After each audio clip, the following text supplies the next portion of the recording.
Hello everyone, how are you all? I am perfectly all right and I hope कि आप भी सारे वहाँ पर ठीक होंगे. If you are someone who wants to come to Canada and express entry के CRS कोड नहीं बन रही है एंड और कोई ऑप्शन नहीं है, then this is the video for you. So keep watching, stay tuned. Before we continue with the video, you know the drill, we have to learn something in French.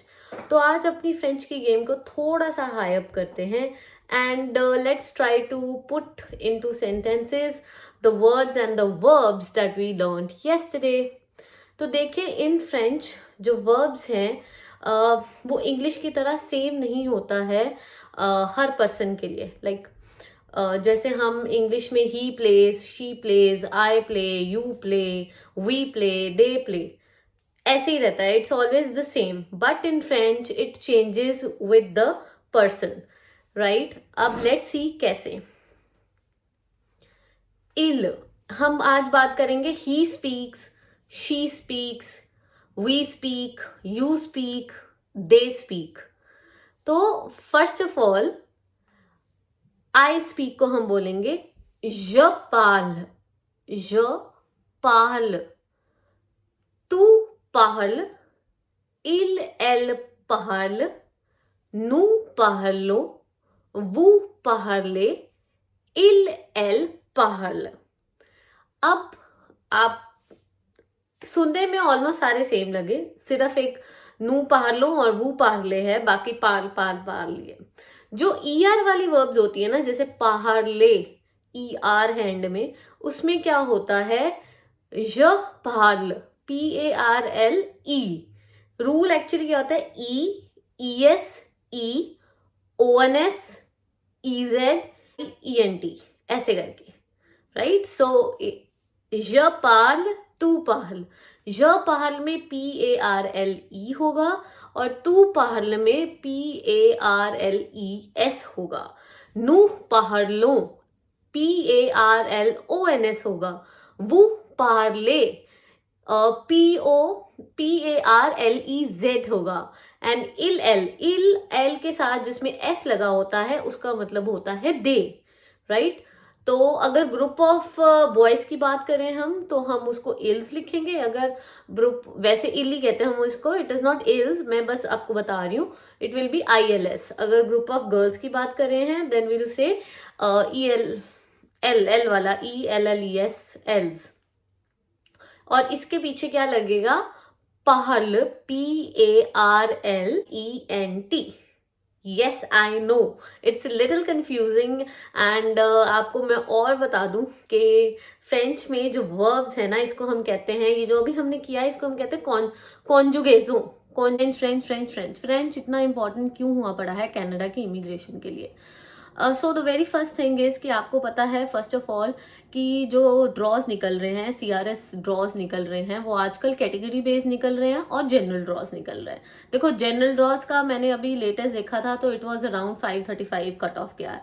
तो 535 मतलब एक ऐसी score है जो near to impossible हो जाती है most of the people के लिए, स्पेशली जो आउट ऑफ कैनेडा रहते हैं उनके लिए अटेन करना, ठीक है? एंड दूसरी चीज ये है कि फ्रेंकोफोन जो है, फ्रेंकोफोन जो ड्रॉज हैं वो बहुत निकल रहे हैं, may be after 2 months 3 months. तो उसमें स्कोर जा रही है आई गेस 337 और 335. सो आप यू कैन सी दैट कितनी कम स्कोर है. This is why French is so important. अगर आप एक साल, और if you are planning to go to Canada in a year or so, then I will suggest that this is the time that you start preparing for your TEF examination or you start learning French.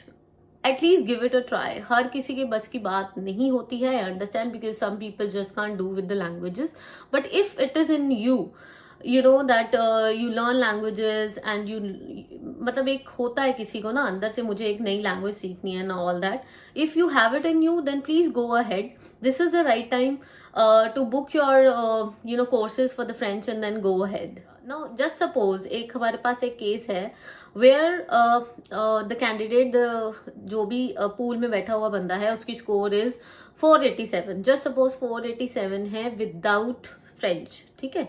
अब 487 without French उसकी है, but score जा रहे हैं 535 and 534 और उसका किसी और स्ट्रीम में नहीं बन पा रहा है, then the best option for that person is French. Y?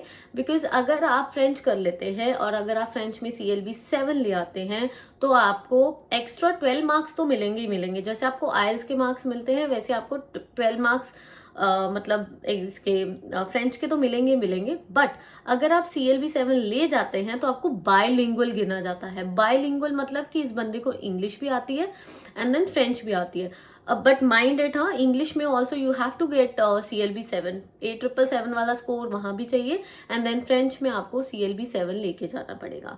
तो क्या हो जाएगा, 12 मार्क्स आपको मिल गए आपकी फ्रेंच एग्जामिनेशन के एंड 50 मार्क्स आपको मिल जाएंगे बीइंग बायलिंगुअल के। तो 50 प्लस 12 आपके 62। तो 487 में आप 62 मार्क्स जोड़ लीजिए तो आप खुद सोच सकते हैं कि it becomes very easy for a person to get through the CRS का cut off and then PR का process becomes very easy. So TEF का एग्जामिनेशन, that is test d'évaluation de français, ये आइल्स की तरह ही एक एग्जाम होता है जिसमें लिसनिंग, रीडिंग, राइटिंग, स्पीकिंग चारों सेक्शंस होते हैं। And in order to be eligible for bilingual या फ्रैंकोफोन कैटेगरी में आने के लिए you need to get a specific CLB level, और वो CLB लेवल है CLB 7। एक्चुअली फ्रेंच में it is called NCLC, so NCLC 7। You can all see in the screen. मैं आपको ना एक पूरा चार्ट यहाँ पर लिंक कर दे रही हूँ because this is something that you won't find easily on internet. आपको बहुत सारी साइट्स के थ्रू जाना पड़ेगा and then only you will get this. So this chart is the main thing that you should focus on. So TEF has 4 parts: comprehension oral, comprehension écrite, expression orale and expression écrite. Comprehension oral is your listening, comprehension écrite is your reading, expression écrite is your writing and expression orale is your speaking. जो listening का exam होता है that is comprehension oral, उसमें 40 questions होते हैं and you have to complete them in 40 minutes. For comprehension écrite, that is your reading का exam, you have 40 questions and 60 minutes to complete them. For expression écrite, that is your writing, you get 2 topics and you have to write about those 2 topics in 60 minutes. And then again at the last is your expression oral, that is your speaking part, and isme you will get around 15 minutes and you will have to discuss 2 topics with the examinator or examinatrice. Okay, the next thing is कि ये exam कहाँ कहाँ होता है। तो let me tell you one thing that this exam is not readily available to be taken at anywhere in India. इसके specific centres हैं, आप वहीं जाकर ही ये एग्जाम दे सकते हैं। एंड मैंने नीचे नोट डाउन करे हुए हैं centres are Ahmedabad, Bhopal, Hyderabad, Bombay, Chandigarh, Lucknow, Pondicherry, Pune, Trivandrum, Bengal and Madras. इन सभी सेंटर्स में से मुझे बॉम्बे और चंडीगढ़ के बारे में पता है। Let me tell you one thing कि TEF का एग्जाम बुक करने के लिए हर सेंटर का एक अलग पैटर्न होता है। इट इज नॉट लाइक आइल्स कि आप आइल्स IDP की या जो भी उसको ले रहा है आजकल उसकी साइट पे जाएंगे, you will book the exam and select the zone और select the centre wherever you want to appear for the exam. It is not like that. हर सेंटर का एक अलग मेथड होता है। लाइक फॉर एग्जाम्पल जब मैंने बॉम्बे में एग्जाम बुक करना था तो उनका they have an online site, आप ऑनलाइन जाएं, वहां पे अपना स्लॉट सेलेक्ट करें एंड डेट सेलेक्ट करें and then it is done. Whereas in Chandigarh there is no such site. आपको इधर उनको ईमेल ही लिखना पड़ेगा या पर्सनली जाकर मिलना पड़ेगा या तो फिर आप उनसे कॉल पे बात कर सकते हैं। बट अल्टीमेटली ईमेल के थ्रू ही सब कुछ होता है। So in order to avoid the last minute rushes, I recommend you to book your exam as soon as possible and before, like maybe 4 to 5 months before you are about to appear or before you are planning to appear for this exam. So now let's study this chart on the screen and let's see कि हमें actual में marks चाहिए कितने in order to get the CLB 7, the NCLC 7 bands in French. तो you can सी कि हर language को ना हमने बांटा होता है बेसिक, इंटरमीडिएट एंड एडवांस्ड में। Basic is A1 A2, B1 B2 जो होती है वो आपकी इंटरमीडिएट होती है, and then C1 C2 is your advanced. ठीक है, तो हमें चाहिए, you can see in the screen, हमें चाहिए B2 का अपर लेवल, दैट इज 7। उसके लिए हाउ मेनी मार्क्स? रीडिंग के लिए वी नीड टू गेट 207 से 232, फॉर लिसनिंग 249 से 279, फॉर राइटिंग 310 से 348, and for speaking 310 से 348. So this is the score that we are targeting for in order to achieve the bilingual advantage या francophone के लिए CLB 7 होने के लिए, आपका एलिजिबल होने के लिए। चलिए, दिस वॉज ऑल अबाउट कि फ्रेंच क्यों करनी चाहिए, why French is so important these days. अगर anyone who has a dream to settle here in Canada, French इसलिए बहुत इंपॉर्टेंट बनी पड़ी है। And I will really suggest कि जो भी पेरेंट्स हैं who ultimately want to send the children to Canada, उनको प्लीज़ आप फ्रेंच की कोचिंग देना साथ में ही स्टार्ट कर दें। यू नेवर नो कब ये ज़रूरत मतलब पड़ जाए और कब ये आपके काम आ जाए। तो चलिए अब जानते हैं कि फ्रेंच की प्रेपरेशन आखिर करें कैसे। तो फ्रेंच की प्रेपरेशन के लिए आपको सबसे पहले, जैसे हम इंग्लिश सीखते हैं ना ABC से, वैसे आपको पहले फ्रेंच सीखनी पड़ेगी। तो फ्रेंच का आपको पहले A1 A2 क्लियर करना पड़ेगा। Once you are done with your A1 A2, फिर आप B1 B2 की क्लासेस लेना शुरू कर सकते हैं। B2 वैसे कुछ होता नहीं है, इट्स जस्ट द एक एनहांस कर रहे हो आप अपनी फ्रेंच को। B1 तक की मोस्टली कोर्सेज जो टीचर्स हैं वो आपको इम्पार्ट करते हैं, एंड B1 तक आपने पढ़ना है, दैट्स इट। B1 पढ़ने के बाद व्हेन यू सी कि हाँ अब आपको मतलब फ्रेंच समझ में आ गई है, you can read, you can write, you can speak, ठीक है, एंड यू कैन लिसन। आप जब सुन रहे हो तो आपको फ्रेंच समझ में आना शुरू हो गया है। साथ साथ में आप अपना स्पीकिंग और राइटिंग इसका ना साइड बाय साइड इसकी जैसे आई टॉकी वगैरह होती है, there is an app called italki, यहाँ पर जाके आप अपने लेसन जरूर लेना शुरू कर दें। बिकॉज आप साथ साथ में जो फ्रेंच की नॉर्मल आप कोर्सेज करना स्टार्ट कर दोगे, आप A1 A2 सीखना, B1 B2, मतलब आप इंग्लिश में ऊपर फ्रेंच में आप ऊपर बढ़ रहे हो, आप इंटरमीडिएट लेवल पे तो पहुंच गए हो, बट देन स्पीकिंग और राइटिंग के लिए ना आपको बड़ा कॉन्फिडेंस चाहिए होता है। स्पीकिंग के लिए स्पेशली आप देख लो, हम लोग बचपन से इंग्लिश सीखते आते हैं, राइट। हम नर्सरी या फर्स्ट स्टैंडर्ड से वॉट एवर इट इज, हम बचपन से सीखते आते हैं, फिर भी many people have that hesitation of speaking in English, right. तो सिमिलरली आप सोच लो कि फ्रेंच एक नई नई लैंग्वेज जब आप सीखते हो तो हाउ डिफिकल्ट इट बिकम्स, कि आप उसको बोल पाओ किसी के सामने। सो आई वुड सजेस्ट कि आप क्या करें, आप साथ में ही अपनी आई टॉकी वगैरह पे ऑनलाइन या कोई भी, अगर आपको कोई और टीचर भी पता है, आप साथ में राइटिंग और स्पीकिंग के ना लेसन ज़रूर साथ में लें। आप जैसे जैसे उसकी प्रैक्टिस करते जाएंगे वैसे वैसे आपका कॉन्फिडेंस बढ़ता जाएगा, वैसे वैसे ही आपको आपकी गलतियों के बारे में पता चलता जाएगा। तो ये सब करने में ना आपको लाइक B1 B2 तक अगर आप शिद्दत से करोगे, you put in extra efforts, so maybe 4 to 5 months में आप B1 कंप्लीट कर लो, B1 B2 4 months, I don't think so, इससे ज़्यादा लगना चाहिए अगर आप बिल्कुल सीरियस हो अबाउट दिस लैंग्वेज, ठीक है। मैं अपनी टाइमलाइन को ध्यान में रख के ही आपको बोल रही हूँ, मैंने भी 4-5 मंथ्स में अपना B1 की क्लासेस को ख़त्म कर लिया था। फिर बारी आती है आपको टेफ ओरिएंटेड तैयारी करनी है, बिकॉज देखिए इंग्लिश सबको आती है, एवरीवन नोज इंग्लिश। आज की दुनिया में, आज की वर्ल्ड में एवरीवन इज लाइक बोल रहे हैं, सुन रहे हैं, every day we are into English, ठीक है। बट फिर भी जब हमें आइल्स का एग्जाम देना पड़ता है, we have to prepare for it, क्योंकि इसका पर्टिकुलर पैटर्न है। वहां पे आपको अगला बंदा क्यू कार्ड में कोई एक स्टोरी सुनाने को पूछ रहा है, एंड उसी टाइम पे कोई स्टोरी आपके माइंड में आना बहुत आ भी जाएगी स्टोरी, बट देन आपको फ्रेजेस डालने हैं, उसमें इडियम्स डालने हैं, उसमें अच्छे वर्ड्स, अच्छी वोकैबुलरी पुट करनी है, तो इट बिकम्स डिफिकल्ट।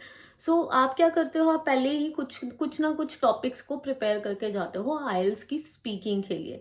सिमिलरली आपको टेफ की तैयारी भी कुछ ऐसे ही करनी है, ठीक है। There are so many sites, online sites हैं जो आपको टेफ के प्रैक्टिस पेपर्स जो हैं जहाँ पे अवेलेबल है, आप once you are prepared with your TEF course, आप उसके बाद go through them and see their pattern कि वो कैसे क्वेश्चंस आते हैं एग्जाम में। एंड फॉर योर हेल्प आज का मेरा ये फंडा भी रहेगा कि मैं आपके साथ पैटर्न को अच्छे से डिस्कस करूं टेफ के, ठीक है, हर मॉड्यूल के, speaking, listening, riding and whatever, ठीक है, इसका हम डिटेल में सब चलेंगे आगे। तो चलिए नाउ लेट्स सी कि लिसनिंग का एग्जाम जो है वो टेफ में कैसा आता है, क्या पैटर्न होता है।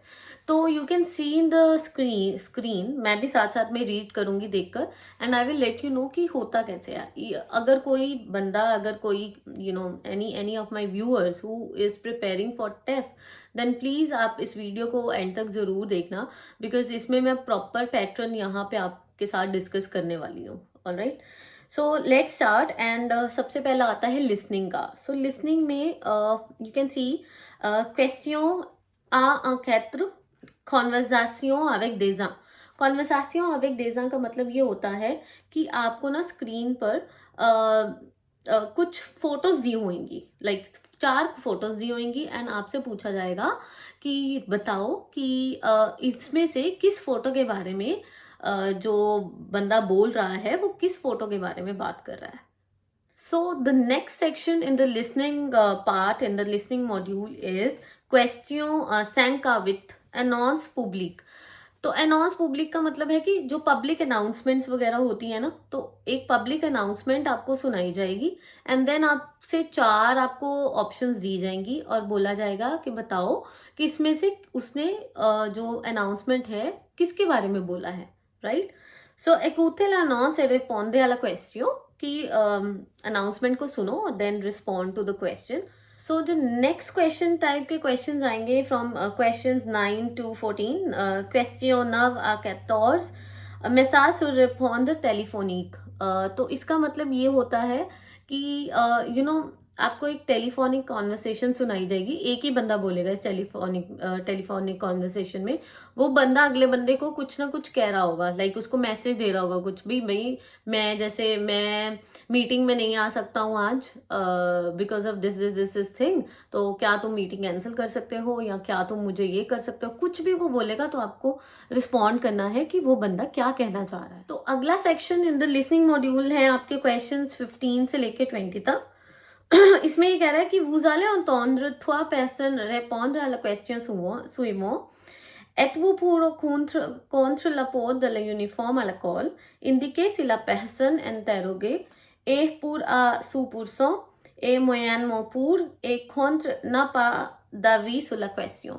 इसका मतलब है कि क्या वो बंदा जो भी जिसको हम क्वेश्चन कर रहे हैं या जिसका हम इंटरव्यू ले रहे हैं, क्या वो पर्सन इस अच्छा, ऊपर एक आपको लाइन दी हुई है, वो कह रहा है कि are you in favour of और against the uniform system in the schools, की जो यूनिफॉर्म्स हैं वो स्कूल में होनी चाहिए कि नहीं होनी चाहिए।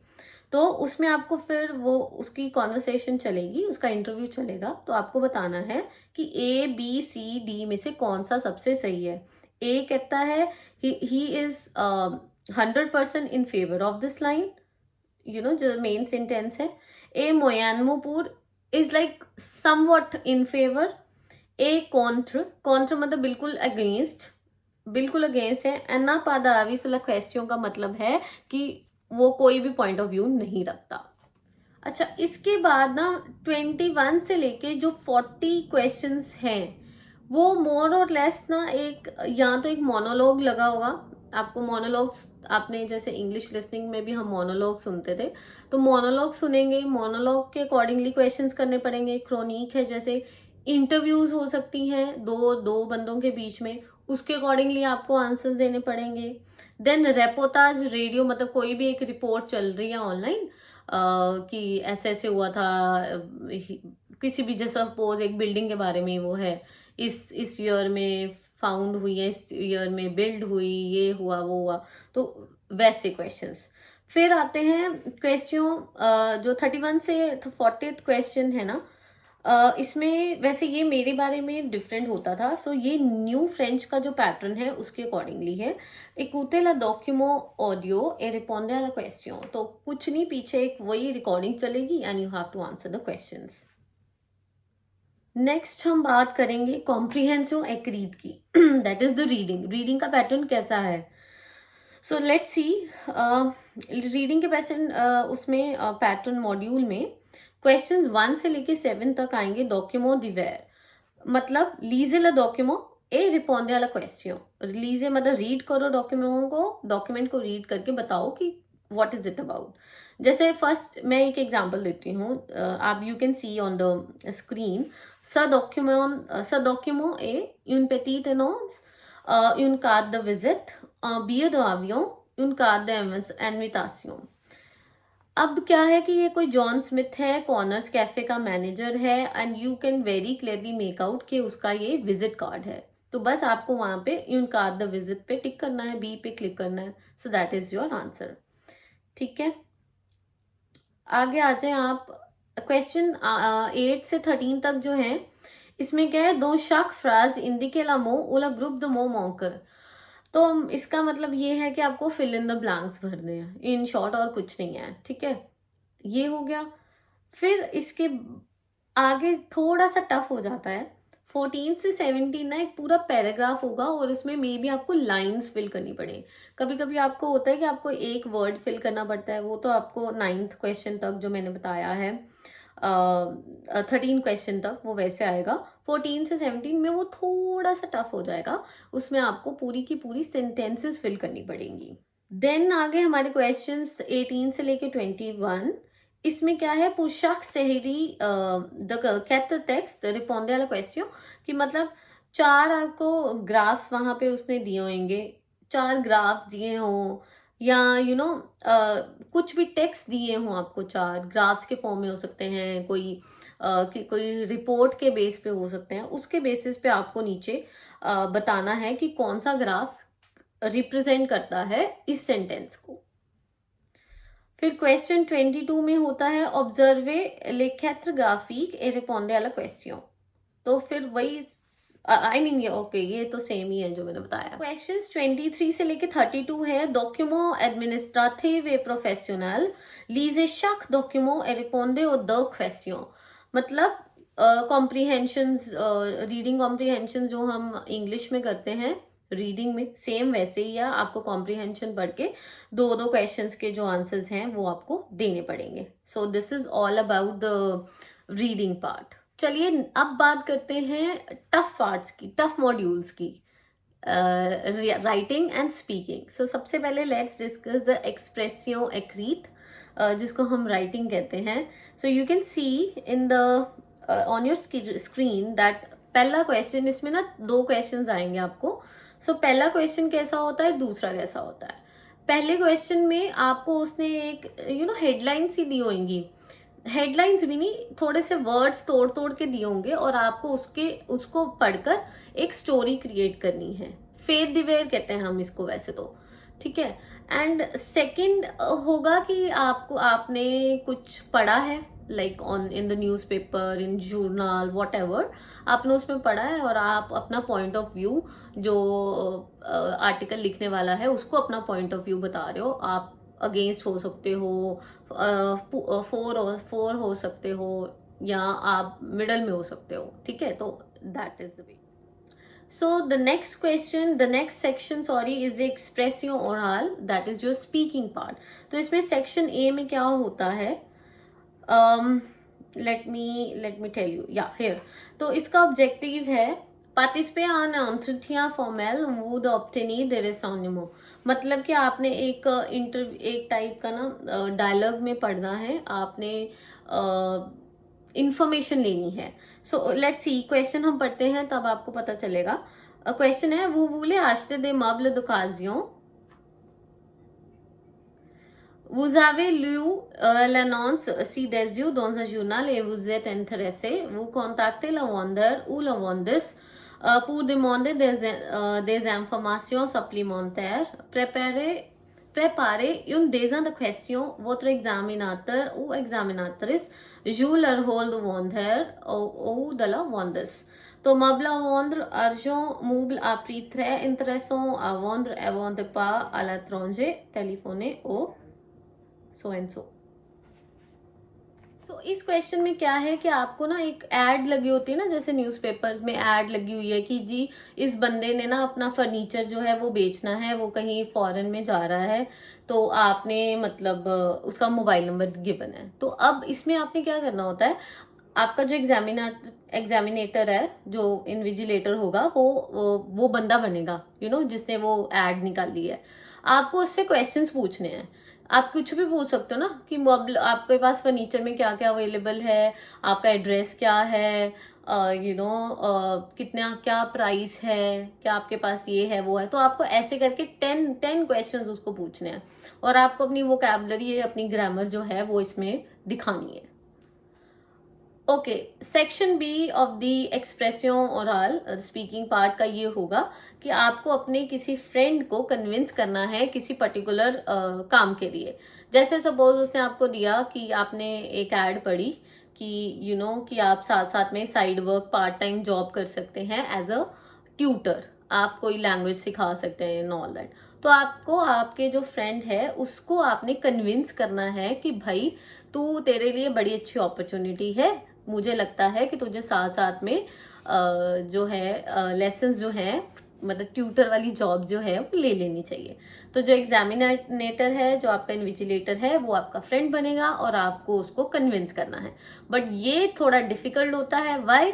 बिकॉज जो एग्जामिनेटर है वो आपको मना करता रहेगा, किसी कोई ना कोई रीजन देके।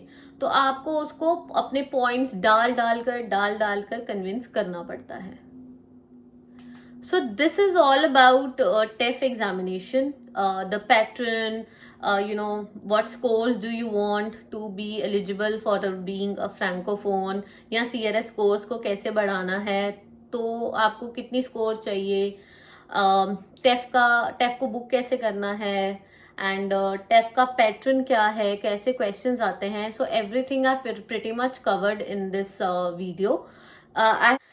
So I'm linking down in the description box the sites from where you can start preparing for your TEF examination.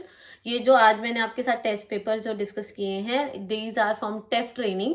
ये एक साइट है यूट्यूब पे, चैनल है यूट्यूब का, वहां पे जाकर यू कैन सी, एंड उनके पास न्यू पैटर्न वाले भी क्वेश्चंस अवेलेबल हैं। So that's it for now, that's it for today, and I hope कि आपको बहुत मतलब नॉलेज मिली होगी टेफ एग्जामिनेशन के लिए।